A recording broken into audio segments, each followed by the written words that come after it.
Welcome to Talks with Dr. Gupta and Friends, where we look beyond headlines and connect the deeper geopolitical dots shaping our world. Today we're unpacking a summit that, at first glance, looked like a diplomatic love story. Warm smiles, symbolic handshakes, and plenty of language about time-tested friendship. But beneath the ceremony, there were hard, strategic choices. In this episode, I'll walk you through the optics, the economics, the defense and tech agenda, and the real motivations driving the dance between New Delhi and Moscow. Let's start with the optics. Prime Minister Modi personally received President Putin. They shared a car ride, an informal dinner, warm language, dost, special, anchored in trust. These images weren't accidental, they were choreography.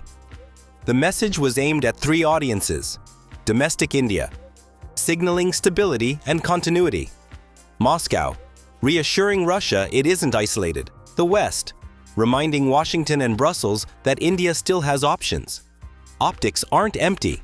In geopolitics, optics create space.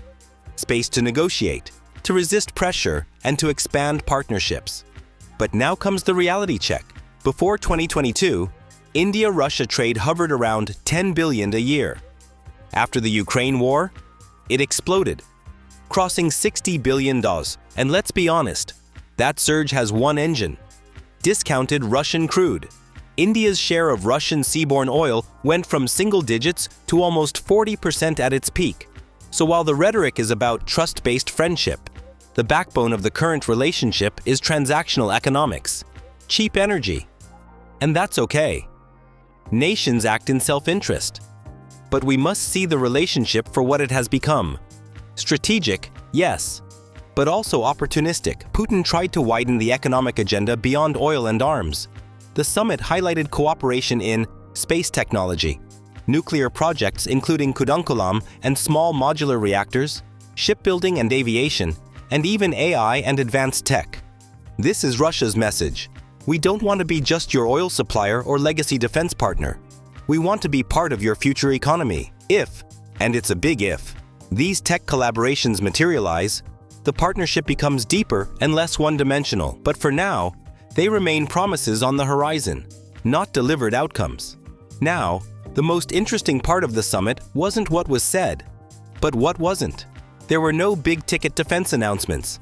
Analysts expected clarity on S-400 deliveries, potential S-500 discussions, Su-57 fifth-generation fighter cooperation, joint helicopter production.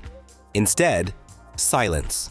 This silence can mean two things: unresolved commercial or technical differences, or a deliberate choice to avoid provoking the United States while India negotiates with Washington. Remember, India wants American technology: drones, jet engines, co-production.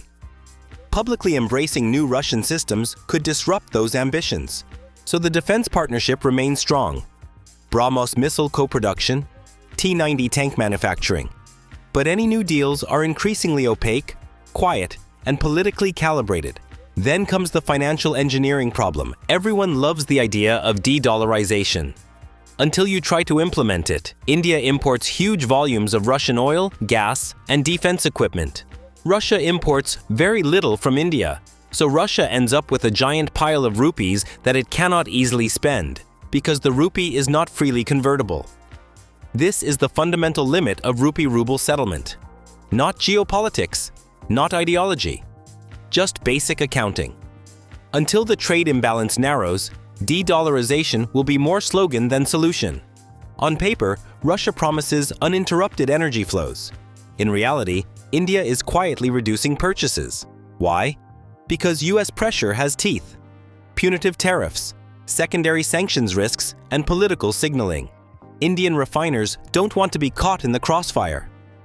So volumes have eased, not because Russia can't supply, but because India wants to maintain maneuverability with Washington. This is the recurring theme of the summit. India is balancing, not choosing. American influence wasn't mentioned on stage, but it shaped the entire summit from backstage. The US can pressure India through trade penalties, technology access, financial sanctions, Indo-Pacific military cooperation. New Delhi wants Russian oil and defense options, but it also values US markets, tech, and geopolitical alignment in the Indo-Pacific. So the question is not, is India pro-Russia or pro-America? The real question is, how does India preserve maximum autonomy between two competing poles? Thanks for watching. If you found this talk useful, please hit like and subscribe, bell icon. In the next episode, we'll break down how the US response shapes New Delhi's next moves. Happy new thinking!